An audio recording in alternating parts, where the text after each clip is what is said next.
Hello and welcome to Chess Book Reviews 116. Only one book to show you today, but it's a very special one. It's by Robert B. Tanner. I don't know Mr. Tanner from Adam, Ralph. I don't know him at all. I don't know his work. But this is a very interesting book which came out it's about 10 years ago. I'm going to check up.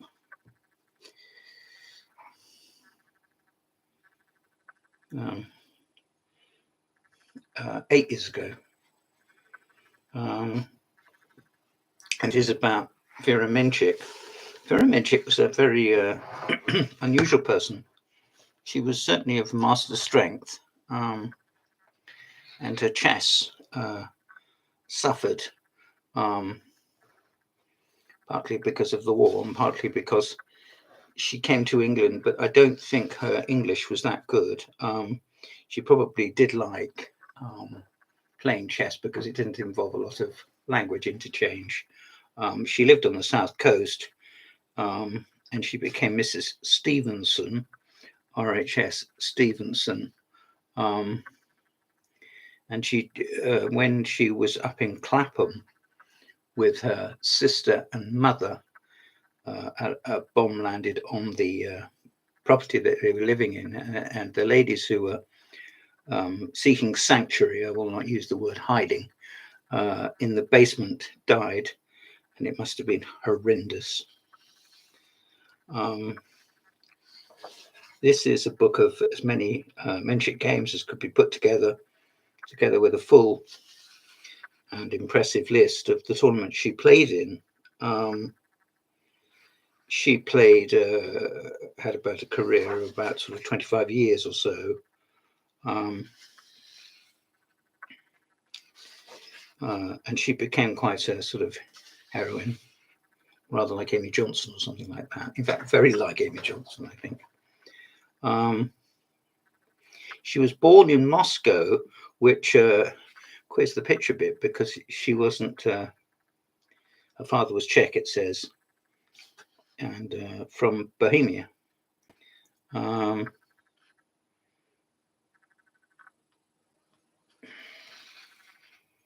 just hesitating. Period of her life spent in Russia and the Soviet Union is very sketchy. Right, yes. She and her sister Olga, who also played a decent bit of chess, they had some problems getting home. And in the end, she settled in England. And she lived in Hastings, I think.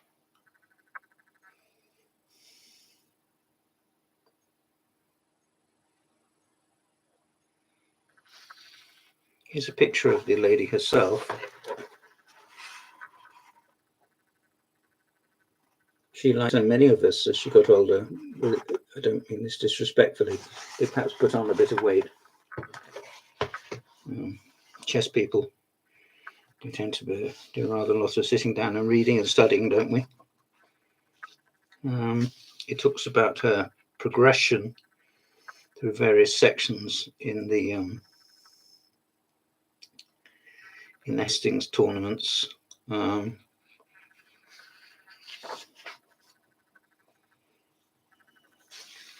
They set up a Menchik club for people who lost to her, and I think George Thomas was one of those which had lost to her, and as a result, he was one of the first members to be in it, which is a sort of inverted joke. I don't actually think that's very funny, but there we are. She was world champion, first lady world champion. Whether after the Second World War, when the Soviets started to sharpen their cutlasses, she would have remained right up into the reign of, say, Nona Gaprindishvili in the early 60s. I don't know, and I don't think it matters particularly. What does matter is that we honour her memory and we can enjoy looking at her games and learning a little bit about her life.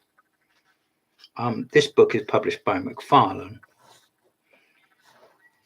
It's part 2, her games, events, and cross tables. In other words, her results. She was very fond of the French defence. She didn't always play it, but it tended to feature fairly strongly in her games. Why not?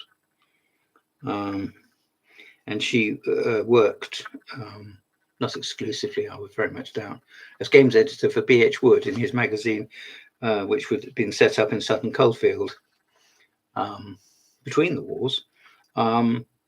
And obviously her death would have been such a tragedy. No one to die in the saddest of circumstances is horrendous.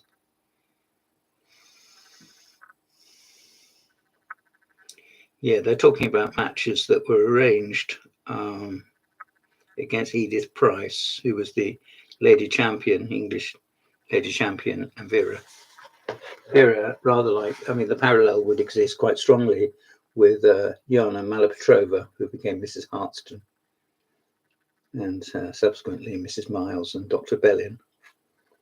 And Yana still lives in this country. She may be retired now, I don't know, from doctoring. Don't quote me, but I think she probably is.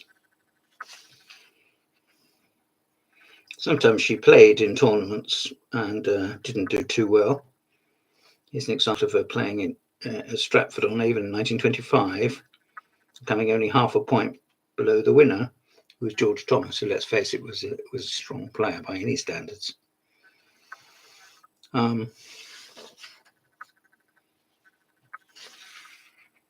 at Hastings, she finally got to the reserves group, which she won.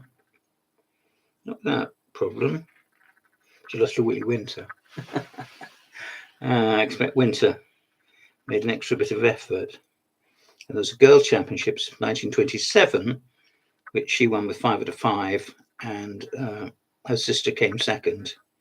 And Rita Gregory, who died only just recently, she must have been about 1,000 years old, came third. And there's another event in Tunbridge Wells, 1927.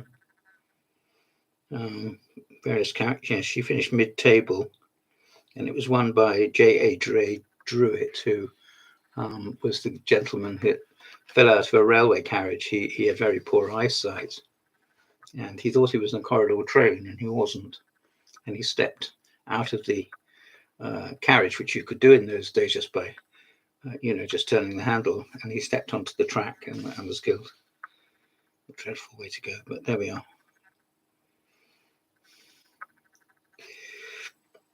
Once again, we're looking at the Scarborough 1928.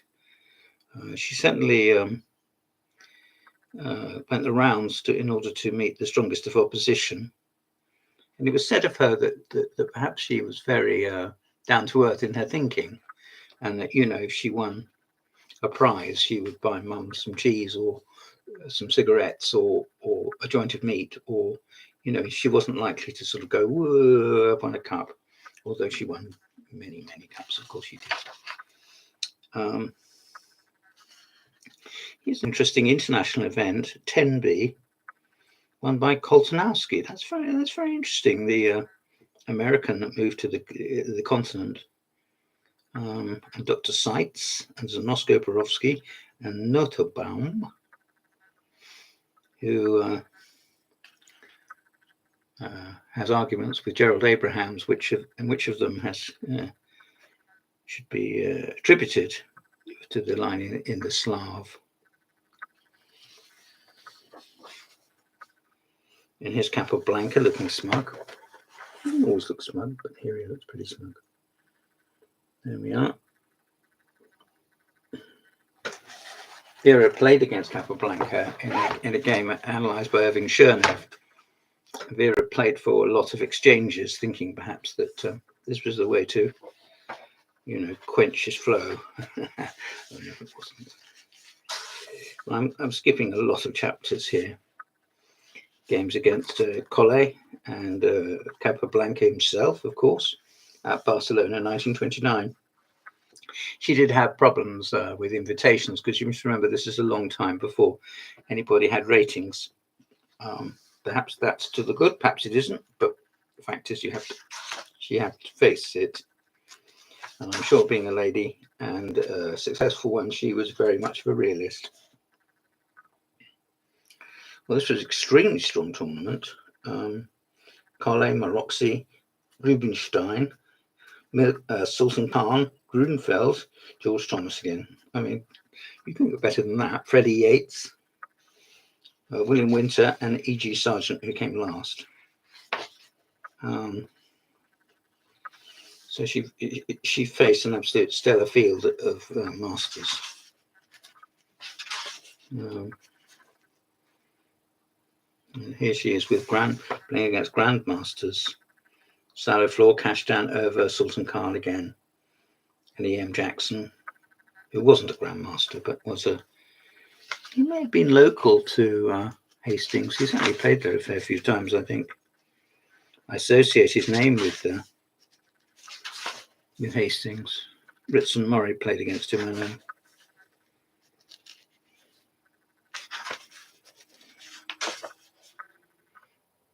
Yes, she played at Moscow in 1935, which was one of the strongest tournaments ever, and came, bless her heart, bottom.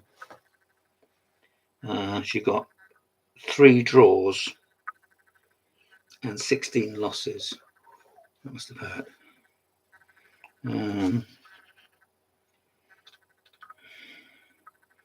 Just about every person in that field would be, by modern standards, a fully fledged grandmaster.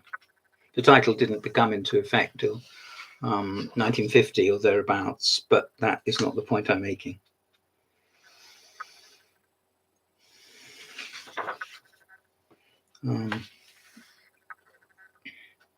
She played her usual French. She was also like the Limzo Indian.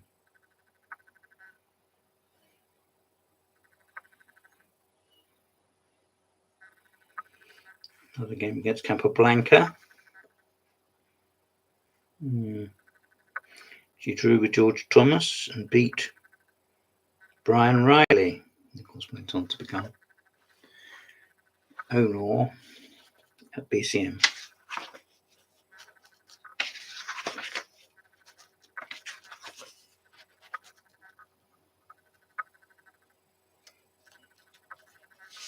It's interesting in this tournament that you're going to have to forgive me, I can't pronounce it. Podder Brady, 1936. She got 7 points and finished 13th out of 18. And Stefan Fazekas and George Thomas, two past and present British champions, finished way below her. And Kirk Richter, a very creative player, only finished 9th, so he was only in the middle of the field along with Pelican.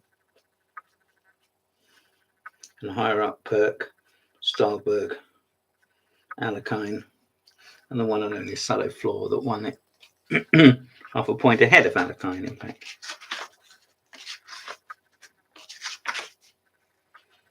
Here she is, posing for a little picture at Nottingham 1936 with some dignitaries and other players, I expect.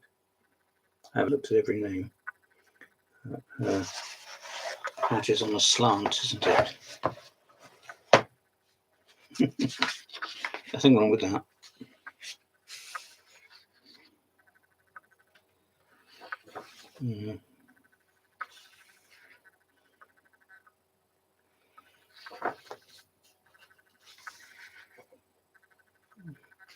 This has got about 400 games by the great lady.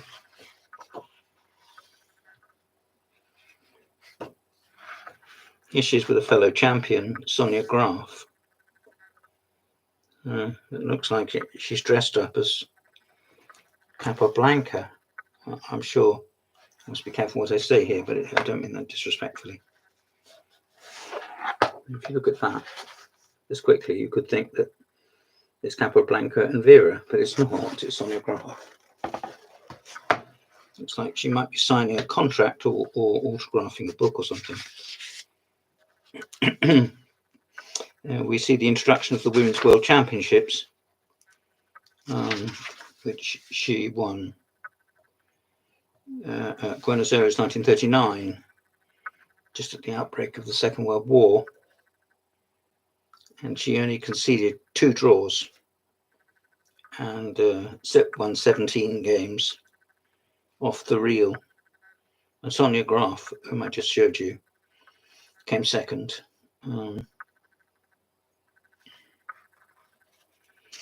I dare say, having played so many Masters and Grandmasters, she was more than ready to take on everything that was thrown at her. And that's lovely. I mean, that's what life's all about, isn't it? We try and learn things. There's a chapter epilogue about what happened after Vera died and the influx of players from the USSR, and also Aileen Tramner, Yorkshire's Tramner, as Abrahams called her. But when she was gone, wasn't she? Articles that she wrote, one about pawn play, one about the Max Lang, some endings,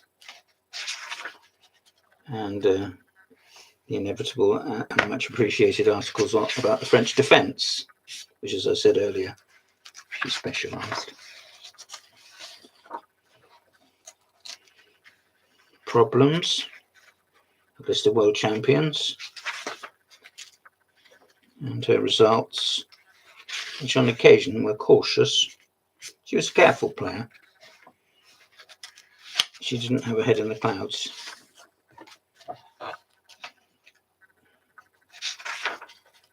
Very detailed lists of results. And something about her husband. His first wife had also suffered a dreadful death.